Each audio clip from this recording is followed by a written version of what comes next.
Thank you, Madam Speaker. If I may, some comments, maybe a question for the proponent. The representative ready. Please proceed. This is my 5th year here, and this is an issue that I've dealt with both on the Public Safety Committee and 4 years on the Labor Committee. It's long overdue. I'm a little frustrated that I don't think we finished the job, and I think we've had plenty of time to do that. And I know parole officers were added to this, and I think that's a good thing, but I think that's what the parole is part of the Department of Corrections, and if I may, I might have a question for the proponent. I was curious what the thought process was to add just the parole office to this bill and not the entirety of the Department of Corrections employees through you. Representative Connolly.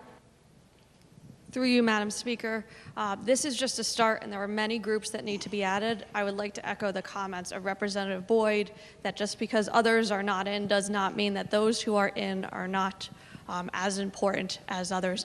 This bill does need to be expanded to many others, in my opinion, and in many of our opinions across the chamber.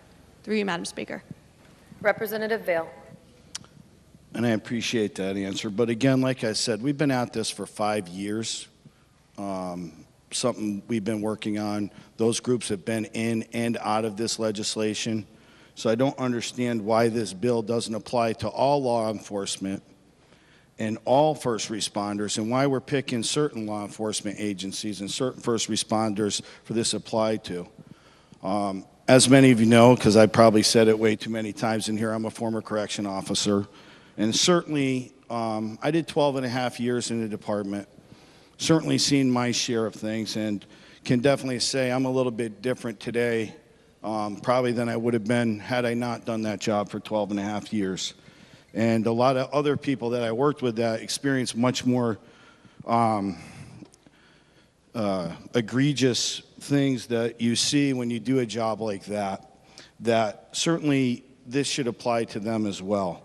And I think doing a study to pacify those law enforcement agencies and first responders that I don't think were deemed important enough to be added to this legislation. I find that very disappointing. Obviously, I'm certainly going to support this legislation. I think it's good, but to say that we're going to do it next February, we've been at this for 5 years. There's no excuse that this wasn't done better, and I'm disappointed for that. Thank you. Thank you, Representative.